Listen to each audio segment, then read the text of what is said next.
Oh, you can say Angel 661. Oh, you can say I got in a bow. I got in a bow.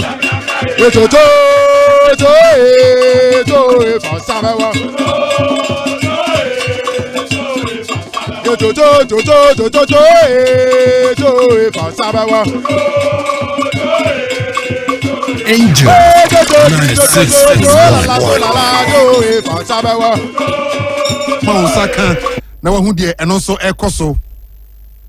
Sports Minister Kofi Idi Adams Edin Sema Tudwa Ediafa the late former First Lady Yede Ebrel Black Queens coach of Ghana Coach Kim Lass Edin Komobi Ediafa office ahodo bia nensa kan ye ni nyina nkomo no enso eba Owura Ernest Thompson ayo penin kese pa ewo Ghana ha me kai bi atwam na Senate Jumakuo no na Odima Kotini Yepa and former board member for Hearts of Folk, in fact former board secretary for Hearts of Folk wedin Juma Pinwa ehonsem Pinwa yaboa no ede Ebrel na former goalkeeper edema bofo akwata no ayefre no Amankwa Benson wedin komo ye papa oni Angel Sports akasa nwumrei ama Amankwa Benson moa moni afika kra nyame adom 1970s ho late 70s ho ediba 80s na mudi football chini die yenim so pani munim no wadi nkomo yie pa ede fa Ghana football anyhow yebetimi at generative fans ede ba stadium ni nyina ho nsem yaboa no any a lot of other stories yaboa no ni nyina so yema Onsaka former striker edema Asante Kotoko Sadiq Adams ede nsembia tudwa players no etie ni ya megiri se ebetima boa mo pa ntini nyina yensema hodo yaboa no nwumre ya yede Ebrel se agudie ho nsem enti woni entena na yemfa ensem nyina enso emrel na bibia so entimi enkoso emfa emawa enya sam keto akra enti na eno ene ho nsem a enya keto yemfa na se ma boafo mu tachire na bibia so entimi enya fine emfa emawa se modie no eba no aboafo pi ena ato Ebrel no enso ede ema yen na bibia konkan enti na eno ne se nkomo no enso etie na nwumrei 5 Guys Restaurant and Bar etayachi 5 Guys Restaurant and Bar o say o pese udidi ema woni je aduane a ede na emema num anya ho abotre na wo mu apopo ene wo se wokọ 5 Guys Restaurant and Bar omoduane ede omoye adwuma ewo Amokom omoni Golden Gate Hotel ene din hwani mo jollof open chicken any pork any chicken wings and answer any fish fried rice open fish and pork and chicken wings on Sabeka our 5 Guys Restaurant and Bar or say plain rice any light soup upon chinkrakra obenya ho bankuni tilapia and okra stew ni nyina omudi hujuma our 5 Guys Restaurant and Bar omo juma free Monday to Thursday and upon 10 ekosi anado 11 and a Sunday and a Friday to Sunday at 10 a.m. to 1 p.m. 5 Guys Restaurant and Bar omo delivery or masue ye wo program bia na pesa oya duane ema hoho a to nsafre 5 Guys Restaurant and Bar omo number nie obetimi afre 0548427303 and answer 0595379007 na 5 Guys Restaurant and Bar omo no dinkita ho Ojo Ventures etache and so no eba yes Ojo Ventures open your matter sofa and answer living room chairs and open office chairs for furniture Ojo Ventures flat screen TV washing machine fridge iron kettle oko Ojo ha on sabeka nyina usika no kwanso ya Ojo ne obedi nkomo na watuan kakrakra enso ediamano Ojo ewo Akoko Space Junction ho Akoko Space Junction ho ana Ojo wo ewo abrepo asuofo akwan yaso na sanete fa number no Ojo nkasa ay 0548504270 and answer 0260617324 na Ojo Ventures and wedding kita ho Kenny Rose Internet ebeboa na wa connected the best of internet ayaduma omoye expert our internet and a network connectivity so we pay internet service pa dia woni Kenny Rose any komo say business unlimited and now say home unlimited and now empo dedicated internet only Kenny Rose entering komo live video streaming our Facebook our YouTube omo na ye internet video and audio services ni nyina omo ye hwadwuma cloud services no network management and security nyina Kenny Rose Internet Solutions and eye omo Kumase Ashtown Ecobank ne nchen hwa ena omo wo je omo number no kra ne frɛ 0208 282810 0208 282810 na Kenny Rose Internet Solutions omo enwa twenkomo WS Betting Ghana etatre WS Betting Ghana omo boost to omo also no akopim 150% eye also emu do ye pa how de kakra tachira obetimi disika now de aye wade early cash out ewom aviator ebetu ni nyina kosopa WS Betting omo say cash back up to 10%.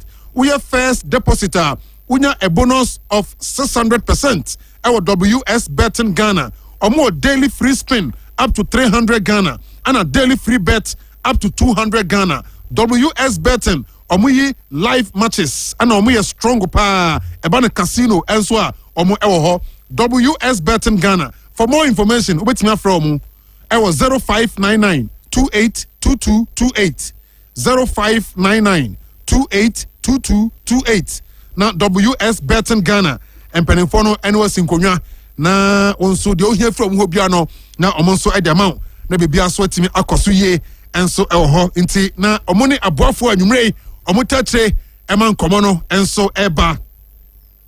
Yes, stories na say and anwumrei live ewo Angel 96.1 Floodlight and Ashas no Don Summer the Macho Man and a duo chiame me din ade mauko local stories no abedi mi ho me jani nyina mu ade amount ansana ya to so ade free ho. Yes, here ade free the sector minister for sports and recreation Honorable Kofi Idi Adams. Na papa no bekaya some time ago na your spokesperson edema the Rollins family. Na sabre obienim brichia abo omeyi say former first lady Nana Konadu Ajiman Rollins last week and a mame eko ensiedro ama Ghana edom tinisio sansa mame no impact awanya ewa Ghana sono ayade esun ye pa na owura Kofi Idi Adams ede sama tuja sansa last week asemi si ye no na openiete na chikakra enti this week awa Ghana ne de wakofie ene abusuan kodi nkita ho ema ne ade di nkita ho a ena santrofo epinchen no ene ne bon komo kakra edefa ye maame a sabre ye di ne ho arehoi eye Nana Konadu Ajiman Rollins na Kofi Idi Adams chese maame no chese impact awanya ewo Ghana fo so no enya sam ketu akra maame no se de wasi aboa emma pa ene nkwada enya sam ketu schools a obiebie ye eye nursery kindergarten ni ade a ebesi ne amanfo guso mu komu school a chese enya sam ketu Kofi Adams chese o man na hwade pa. No single person has impacted society the way she did. She opened clear, bare pages and turned them into books. Look, lives were meaningfully impacted. Women were empowered economically. They had a voice, they had a say. Young persons, children were not left out. Their rights to education was not only spoken about, but she stated it and made it possible on the ground. Well, you can't talk about children's right to education when you don't have crutches that will give them the space. She built that, giving space for the women to empower themselves economically at the same time. All right, into opinion, the sector minister for sports and recreation Kofi Idi Adams and the Sansemi Etuja efa the late former first lady Nana Konadu Ajiman Rollins and so on. Yede emone anwumre yento so na yenra Black Queens na asoye enra sabre na Black Queens ati omonse free ho kra eka no enan a Egypt for no entiment ba kokra ama sabre Ghana qualifier ye ko AFCON for the 14th time no Ghana eko women AFCON no na coach and din ede Kim Las Yokegren enra Black Queens emano omanfa ne ho ancha no kra omutwa ne nsuo saa kyerɛ kakan da omuni coach ne ntam no ayade a eboa ema team ne mpuntuo enso ekoso pa obeka encheye na maame e fedo Nora Hoptel ene kuta team no the way Nora ene Black Queens e bonde ye no intabra Nora ko ye no na Ghana for pi edi areho se coach ben ye ba kofa no a obetimi ni Black Queens no abetu na mo se de na Nora eye no nanso no kwasem ye abra Kim Las Yokegren enya Black Queens adwuma na o start ye no utimu se wabomoden abondi players no a enye kuma kranti pictures a wo hwe e wo Facebook ne so no eye enra Accra Sports Stadium kwanya Black Queens players no e de omu coach ne efa so a omu twa ne nsuo saa na chese ano odin ye pa na amanfo bi bisa coach no se sabre ya obon homoden wako women AFCON atimi akoje bronze no wabon homoden asa qualify. It means back to back AFCON Ghana echo in women football no hey ene se wan hwe ya no obi edis kakase e be fana ko said ye Nora Hoptel Zambia for edi offer kase ba ya one tier Ghana for some okoye no coach Kim Las Yokegren say or committed to the Black Queens job pa wase wono obetimi aka se nyadia why ready say see no oja Black Queens ho enso timi akọ wase the two Ghana for him say empo abra Black Queens offer ne ba ye no na our office nko be 14 egu ne pono so a na or consider na so Black Queens de ne ba ye no na obodi nyina togu ye into for say our business bia on the Black Queens ya omunya nubra bia tinya sa abre we ewon kwantimfi ana obeja Black Queens no sanse our target say women AFCON no opeso de Ghana je empo yeko ne entiman je kra top 4 no I will see a wuram near qualify for the Brazil World Cup ebeko next year women football nti coach ne chese Ghana for nyina enko come and to omuyam na nyadia on the Black Queens aware no obegu na nimanimu yakra eno ye coach Kim Las Yokegren there is answer enso eba abonten na America Black Queens ehonsam no enra Ghana for kota team na chipa enra Ghana for koi nyadia park ne ye ma say Black Stars no de na so nra supporters ne ekoi after the game yente supporters no abra Black Queens share 4 Egypt Antibia aggregate no 7-0. Oh omo bobo pa e ma ni omo ya ade and o ma share so am ye ni agi to do mo improve na mo share first half na your spirit about form but you see I don't mind ye nya we it's next match no se be sa support you. I think first half no na omo share the ball no so papa but second half no I think they find their stance into they were able to play very very well. Yes, I'm can more than 4 no but my issue is it's like supporting here very down when it comes to football no. So I'll plead with the GFA. So it's not Black Stars, fully Black Stars. They should really include the ladies. I feel things will go up and the performance will go up. Oh Ghana, yeah we know, yeah dear pa. This is even the first time me who say Black Queens in Babo Boa Mankofo P Abeguha Ashabo. It's yeah dear pa yada Ghana Omampenyi so ase. I think the ombudsman no more it was a fantastic game. We shouldn't be too greedy and we shouldn't expect too much from the girls. I mean the person omo ye no and omo yama no. Ye bon pa so mo koso akomo ni. The only appeal am person be na say Ghana for mo ye ninji e ma football ho. Okay, nti sa audio way if you are Accra Sports Stadium enra after Black Queens edin kunim convincingly as a qualify for women AFCON no and as supporters be a quarter team nechi no omode sansemu eba ya na nwumre yema onso wate edi efri ho entina sanete away from the Black Queens no yenko ensemfufuro mu former board secretary Edema Hattofolk our sanso ye former boss Edema Snit aye owura Ernest Thompson. Yeah, Ernest Thompson, Rade, Emreko, me kai those days pa noa, na ye twatete ane te form no. Ye pa kan drama hwe Sunday anwumre, ye pa kan drama hwe obehwe na mpanimfo bi omasin konwa no mu din komo, ombe din komo saa. Ye for the talking point. Talking point. Omu ntwa so da.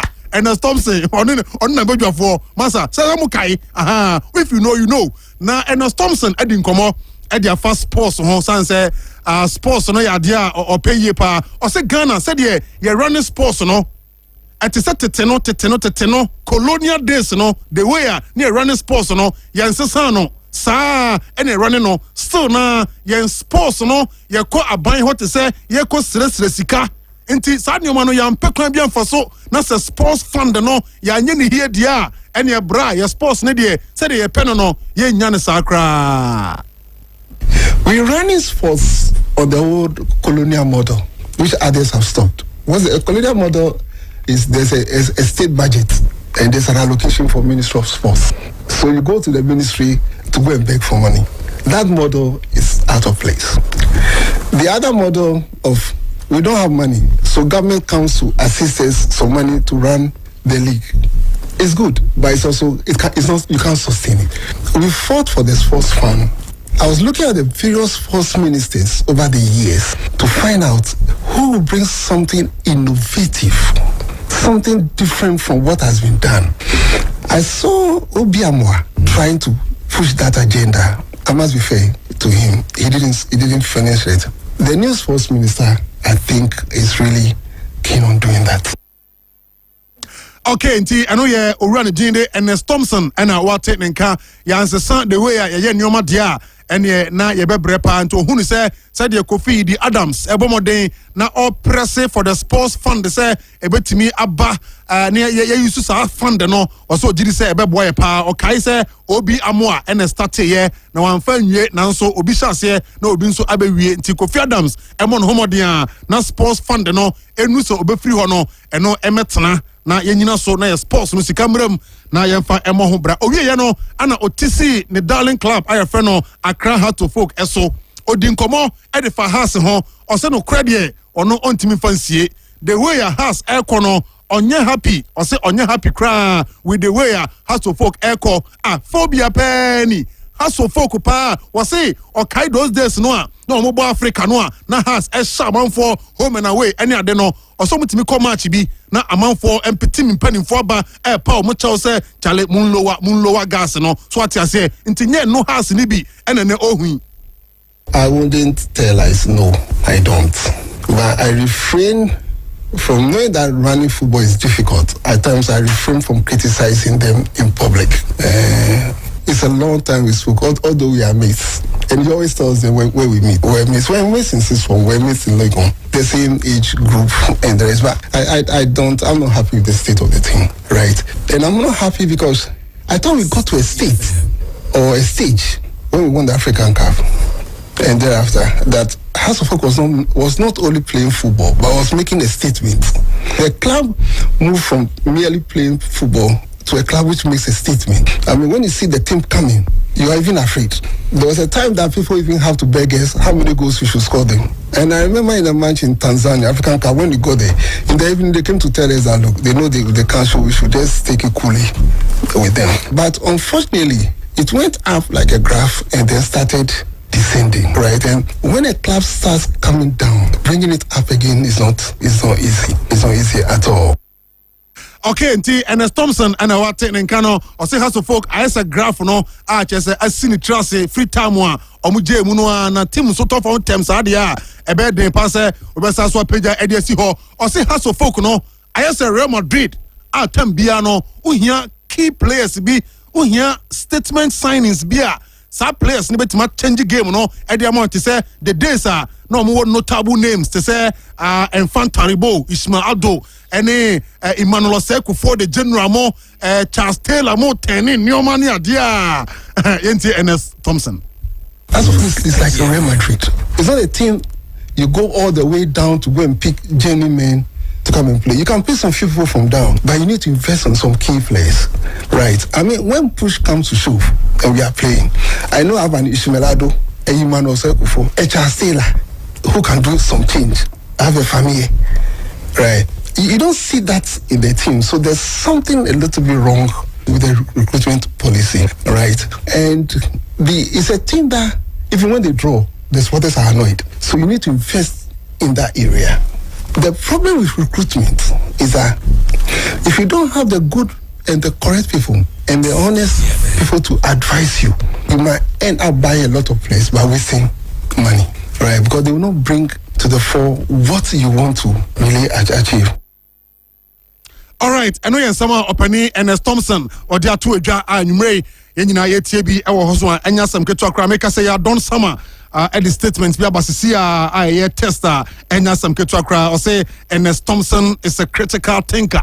No, Don Summer, the macho man, and what to Eddie Manim Zisia. Achesanya Ketwan Sama openi Ernest Thompson edi to join in semwa eye adwenimun sempa na openi no edi ho komo enanwumre ya watibi enso ewo Floodlight na eso yento so ne konsem fufuro mu Ghana football de no kwasem nie eyade papa sanse game na ye bono a Ghana for nyina se football there Ghana for pay you say you were 30 million coaches any ade hey Ghana for say a higher football nation any ade and so your clubs see kan nya dia ye kwa pramano so ekokohwe na nsen problems nko and a clubs no efamu a omu ni sika chese nyoma nkoye omu players no enye players ya ye de ko Africa kra no a yetimi compete eko yanim chese o how bebre and o Ghana football ni mu na former player and dinde Amankwa Benson Ghana football your friend Amankwa Benson those days but for kwatano we see a kind of in fact okatre say New Plan Stars the late Mr. Jonathan Abepobi oni o ma de juma bebre abesene ene adea enedie enfie kwa animu nti football no de ontimi mobile na emom owa futuo ode ema Ghana football empanimfo etie nwumrei football administrators no club officials no se mu betie sa nkomo yi a ebebo yie pa eyenkomo a emudo yie pa Owura Benson edi nkomo atre Angel Sports Ghana football manfo Enco Stadium ekwan be ni befa so edom ebeba yentie Mr. Benson former goalkeeper Emma Bofo Akwata no the way I treat football no attendance one and players no so recruitment ni a player transfer no so akoye one ya na dey compare Europe on say munim say baby say England almost a community based support so obiti Chelsea environs na or support to Chelsea obiti Spurs or support to Spurs obiti Wolves or support to Wolves and I say na ya hanum no for since time immemorial Kotokoni has na dominating because obiti ko United kra either say what the Okoti ko United na that's why has supporter na Kotoko supporter eno ye one eno ma titi teams na na say no ye share sponsorship for able football more the more your supporters patronage a special brand be eno dey be support wo whatever be more sponsorship yeah no apart from MTN MC Kotokoni has supporters dominating no company Bena other dominating and other teams no so nya traditional clubs bi o akwai individuals obi woni sika bi no dey abefa team no oye enti say ama competition abeda Kotokoni other teams no so them for player recruitment now me more concerned about say attendance na your stadium no ya ball free Lante France more time enye defeat na Kotokoni no na me Yanko Park but a player na womu odine omo team ne de be ye say ye top player ni on se mbela time ya ye kan kura na nipa ko park o time Herbert by na Kotoko omo wini o enso na players na wo ho ninji ni e ko hweball ya ko hweball work die ya omo be share tuwa no ha ya share omo tuwa no Mazi Sports Stadium ya bu fu ya say 2004 as 2003 but ya nya ball and she had a mixture of say penning for especially players support supporters and patrons no so mbeti me aboy ya wo mo by where wo mbenya botoye mo nanka wo mo circles no wo mdia mobilizing supporters no aka asem de atwi asum say football is not all about winning say yenye pese team no e winning ana obi because boys no ball o mo pese mo be she park ne ma na mo my pressure na ye be she enti ye penning for no wo munya management for no de ne ma wo mo mra for ma no mo ne ye me ye say de wo mo ye fa bu sense no wo mo nkasa nchire say football is not all about winning ye support no bit ma motivate wo mo kwasi nyantachi ezo na penso beneni na me na me tombro no na me clear agent beneni nanti ya na penso na supporters no union no sa circles no mutumi sponsor player bosume so ana ma beji o maketua ewo circles no things were moving on well enti wo mo supporters ne ko no mo motivate ye enye sika no mo de bra yin o kasade any say football no ko so wiase no esitie no mo hu say sans of here ye wo mo ye football no decline no happen in Europe but wo mo nya abotrema wo mo hello are you there? Womu nya abotrema womu mpanyimfo timi ma womu eye ne esese womu ye nyina no. Enya ma ekoso yi ma womu. At times we treat clip we won't say one more bubble as a from no more bubble no cry. England, Germany, DFPK Pokal, Nami be away. And see, one more sounds of reading in a bimu. And to one management, no more yen supporters and a ball nasi because none I enter ball nasi. And in our support, no, I do a isano. Into a mumbraya, no more match they say, ye lose Team Betma lose to us 5 times. But the supporters will always go. And the end, you bet my team knee. Into a mumbra no money and incomo. No munya management, Nediano, Emma Omo. Nayen, Womani and Yankasa, ensure too, ensure. Makoya Kotokone, what was that match? Me free stadium mobile, me shut rai. I came home Manchester. Those days, it took off from Bantima to in Ofaka Kusiketia. Now, you be Koba. Wo bar over from free stadium. It me withdrew. Those were the Bokmai. Time and now Bokmai Bokotoko 5 needs me to that tomorrow free stadium. Ebe cafe. I was still near Cost Stadium. And Tibono, Womunya management, no more educate yen supporters. No. Sir, the bet me the abo team no. And one see a Beko Stadium near Tekuni and Sempuano. Yadibe Maomo. No much media and I know you criticize the crowd. You should be so constructive. And yes, you did atem. Now will be any corner or be on him, dear be or on office or boy. No about boy, when a witch Macassa for the Crowco ball me, Yeshabo Bacope, yet would deem be free from stadium to a carrier near board near do at the moment or Crana or Mammy Mchino. Oh, yen, side, no near Tibornas. So born no it's all about money. It's all about money. Into Mr. Education idea, Mama Yamwa, the intimate more supporters and anti-born as not Yantibor as it. You criticize Bibriana Miraho. Into Mr. Mo. Now, I didn't want to introduce my bubble pen. My bubble pen. I once played for Bufakwa. Football circles, no. I was a goalkeeper. Who will see by the moon, they know me. I was the call before I was using in Bobo. So I played 78. Yes, the Benson. Me free 78 in a minute bedding and a call. Bedding no later about Kinfesa and I made me call Lagos. Me call Nigeria. Yeah, Bobo on the na Jana Dinibo Montiniana Jaya. Me papa ya u film saying Mr. Pobi. I once came to New Plan Stars. Many Odun and another we were contesting for New Plan Stars goalkeeping. Yeah, the Odun when Odun program your friend senior. Benson and football circles na e bi de ya friend me more. Ya nkokranti ati de nyambo ade beka bi why. Okay, ti enkomo na yetie no Mr. Amankwa Benson, former goalkeeper, Emma Bofo Kwatano, and wedding komo ye, me gidi say some of can dey enyantre mu bia.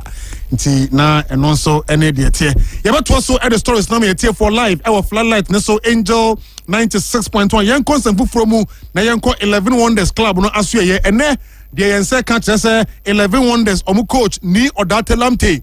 Coach no adjudgment na to ho nyoma nkoye omoda 17th on the table 7 matches no omunya wini bi omabo draw 2 alusu 5 matches ina until 11 Wonders coach ayefre no ni Odate Lamte or the team no esi ho a kire say oni oma papa mu obepa ne nsa ai nei wafa ne duster away bus na kire say no yenkoma eba yema tie for enso timi ahu ewo ho na ye room ewo semfufro mu a yebekọ Nations FC aso ye Nations ene ana coach from Paul Manson and any players no enso ahia obekaya enra ana official confirmation no eba bonten every team of the Nations aso ye so referee Paul Manson omatimi afa no as the new coach I nei from Paul Manson na eye adwuma no after Kasim Mingle omaja ne kwan entiene omoye familiarization exercise bi ema players of Nations any coaches no edin kita ho from Paul Manson wa boniche correct pa only players yi edin kita ho chia players yi any omo kasani adia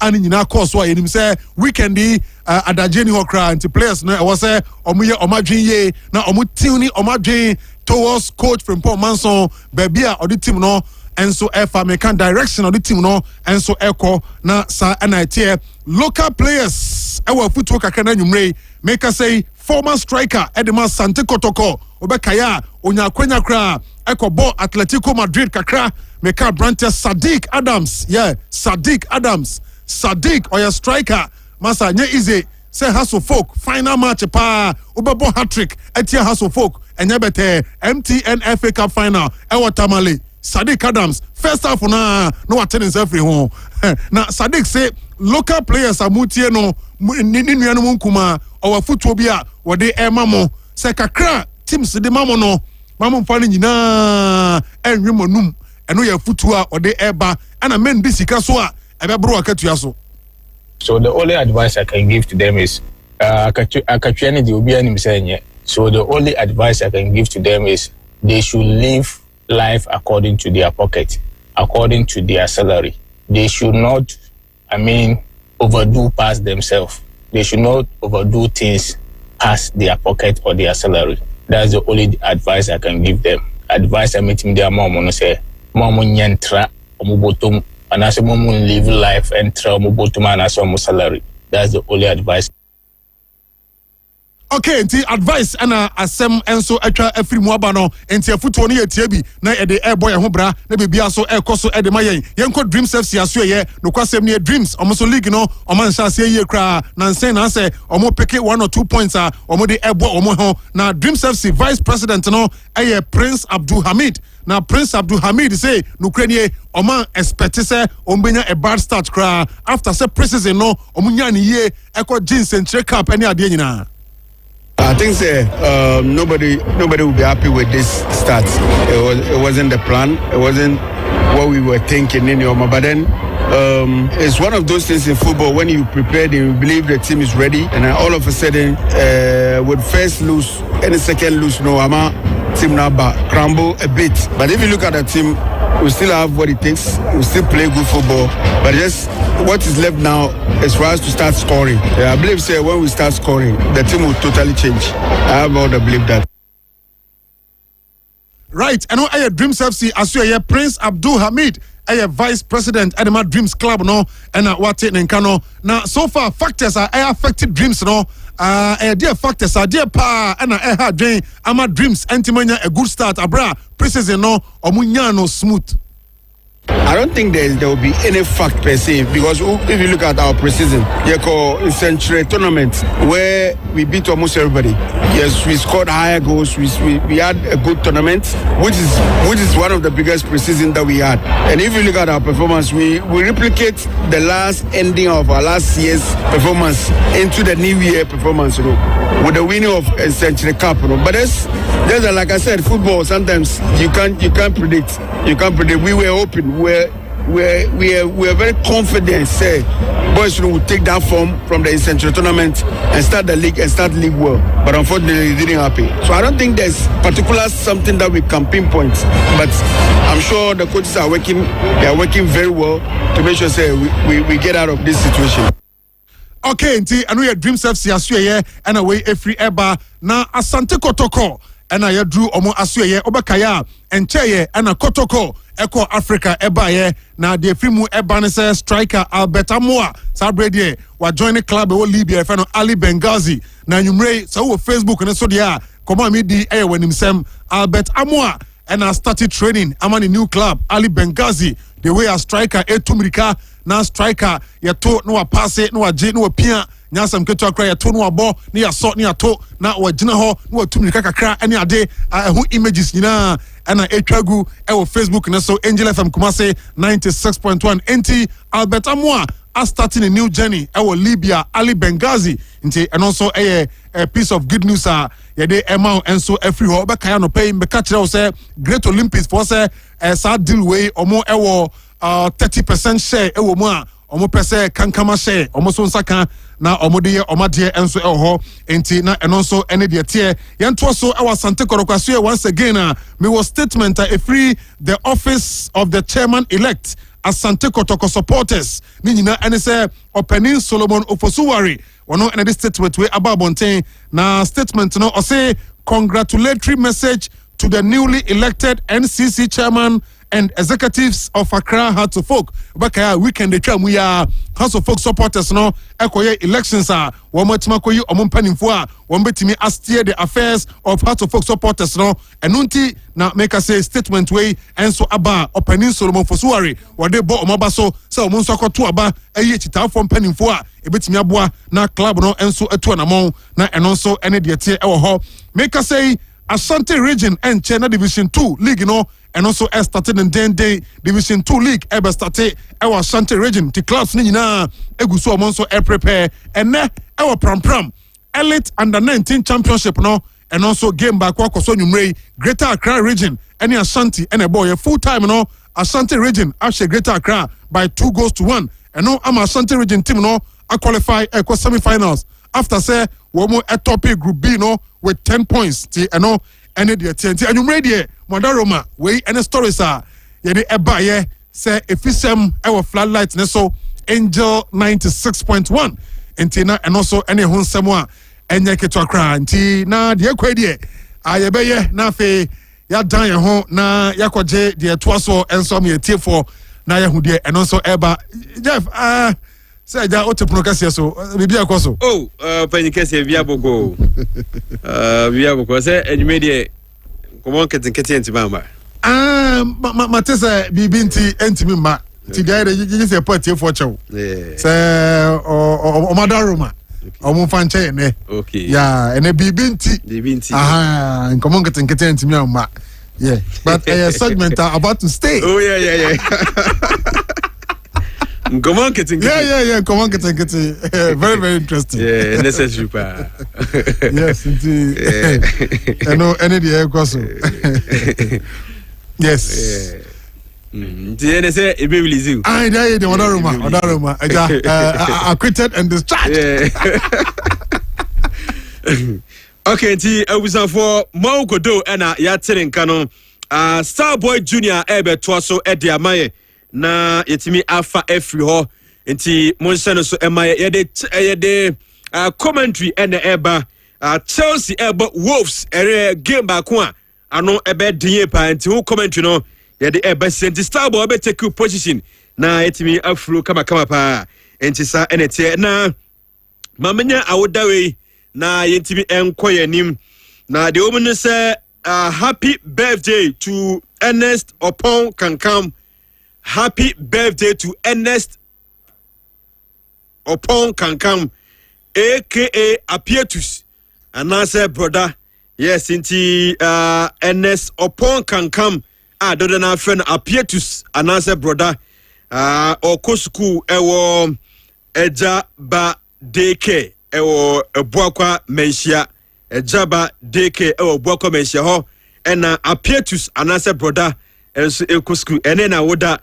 Enti brother we dey free kenebo we sini free keneba unyaba rama ese yereso a happy birthday or Northampton or UK enti rama ese yereshe brother anasa Pietus happy birthday enti sister Kwadu ne ona na sister Kwadu umame lady ene we bia nana ya mu na asamo resho happy birthday nyine be akra papa na be bibia nkosom fomontino happy birthday once again enkoma Ernest Opon Kankam aka Apietus yes o Abuakwa Meshia nti yewso happy birthday pa referee Erama ene abusanfo mu na wo UK ene eba nti na sanite Chelsea ebo Wolves so far Atran Kasai Starboy Junior ebekom na yetimi akwenim live on Angel 96.1